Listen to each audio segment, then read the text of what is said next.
এবার বারাসাত পুরসভার প্রাক্তন চেয়ারম্যানের বাড়ি লক্ষ্য করে ডিম। প্রাক্তন চেয়ারম্যান অশ্বনী মুখোপাধ্যায়ের বাড়ির জানলার কাঁচ ভাঙচুরের অভিযোগ।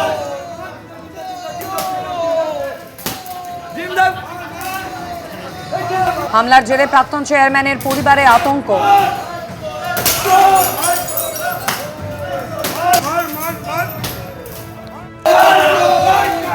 ঘটনার সময় অশ্বনী মুখোপাধ্যায় বাড়িতে ছিলেন না এমনটাই দাবি তার পরিবারের।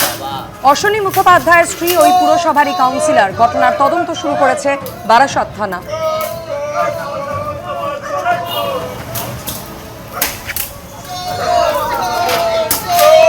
অন্যদিকে বারাসাত পুরসভার উপপুরপ্রধানের বাড়ি লক্ষ্য করে ডিম ছোড়ার অভিযোগ।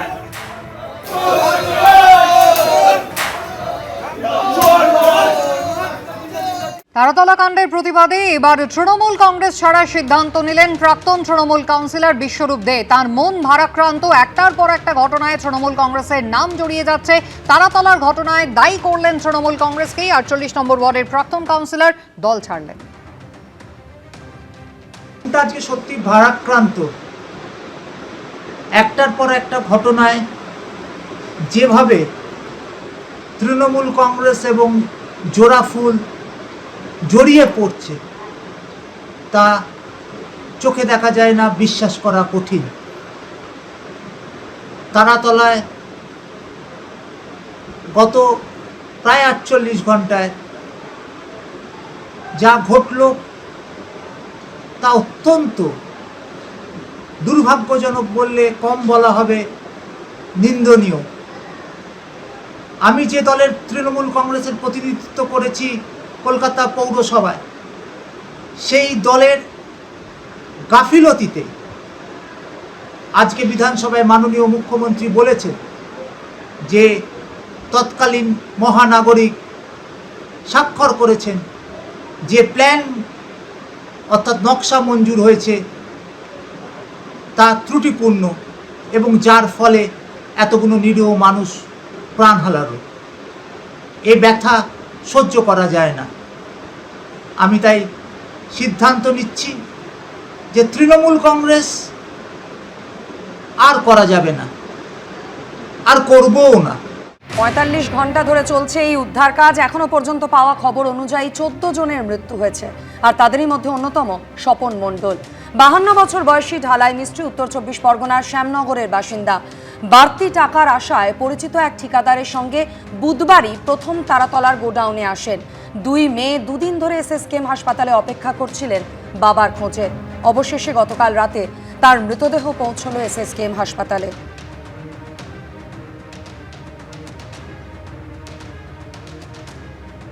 এই হচ্ছে স্বপন মণ্ডলের পরিবার, যারা গত পরশুদিন থেকে অর্থাৎ যেদিন দুর্ঘটনা ঘটেছে তারপর থেকে এখানে হাসপাতালে ঠায় অপেক্ষায় ছিলেন যদি কোনো খোঁজ পাওয়া যায়। স্বপন মণ্ডল তিনি পেশায় ঢালাই মিস্ত্রি, তিনি বিভিন্ন বাড়িতে ছাদ ঢালাইয়ের কাজ করেন। ঢালাই মিস্ত্রি হিসেবে তিনি মূলত শ্যামনগর এবং আশপাশের এলাকাতেই সেই কাজ করতেন, কিন্তু পরিবার চালানোর প্রয়োজনে একটু সচ্ছলতা আনতে পরিবারে একটু বাড়তি উপার্জনের আশায় একজন ঠিকাদার মারফত তিনি কাজ নিয়েছিলেন এই প্রজেক্টে, এবং সেই প্রজেক্টে ঢালাইয়ের কাজে প্রথম দিন গিয়েই এই দুর্ঘটনার মধ্যে তাকে পড়তে হয়েছে। প্রথম দিন ছিল ওই যেদিন দুর্ঘটনাটা ঘটে, ওটাই ছিল তার কাজের প্রথম দিন। প্রথম দিন গিয়ে এই ধ্বংসস্তূপে তিনি চাপা পড়ে যান, যেটা এখনো পর্যন্ত জানা যাচ্ছে যে তিনি যখন দুর্ঘটনা ঘটে তখন সিঁড়ি দিয়ে তিনি নামছিলেন, এবং সিঁড়ি দিয়ে নামতে গিয়ে তার মাথার উপরে ওই কংক্রিটের এই যাবতীয় কাঠামোটা ভেঙে পড়ে এবং সেখানে তিনি চাপা পড়ে যান। তারপর থেকে তার খোঁজ পাওয়া যায়নি। পরিবারের লোকজন তারা হাতে আধার কার্ড নিয়ে, ফটো নিয়ে ঠায় গত পরশুদিন থেকে এসএসকেএম হাসপাতাল আর ওই তারাতলার দুর্ঘটনাস্থল এই দৌড়ে বেরিয়েছেন।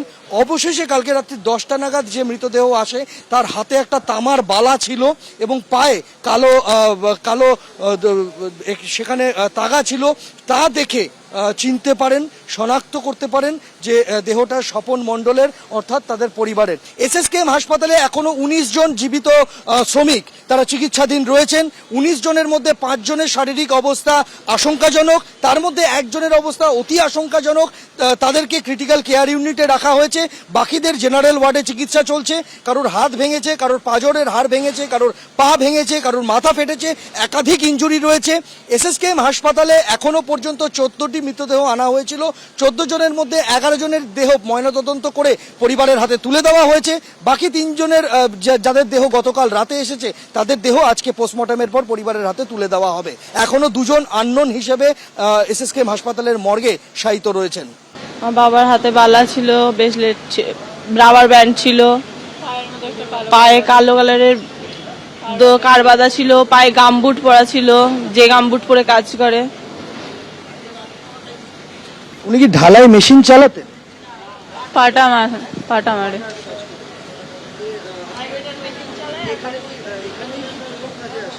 এখানে ফার্স্ট টাইম এসেছিল, মানে এত দূরে এসেছিল 6 দিনের জন্য কাজে, ফার্স্ট টাইম।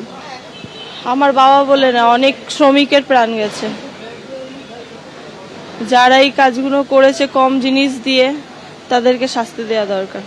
আমার বাবা তো আর ফিরে আসবে না, যারা করেছে এই কাজটা তাদের শাস্তি দেওয়া হবে, তারা যাতে পরবর্তীকালে না করে। সকালবেলায় তো শুনেইছে জিনিসটা কাঁপছে, নড়ছে, তারা জেনে শুনে কেন অত লোককে দিয়ে কাজ করাতে গেল? তাহলে কাজটা সেদিন বন্ধ রেখে ওটা ঠিক করতে পারতো। যে কন্ট্রাক্টর ছিল সে তো শুনেছে যে বিল্ডিংটা কাঁপছে, সে তো জেনে শুনেই সবাইকে উপরে তুললো। তার জন্যই তো আমার বাবারা সবাই মিলে প্রাণ দিল। এবিপি আনন্দ, এগিয়ে থাকে, এগিয়ে রাখে।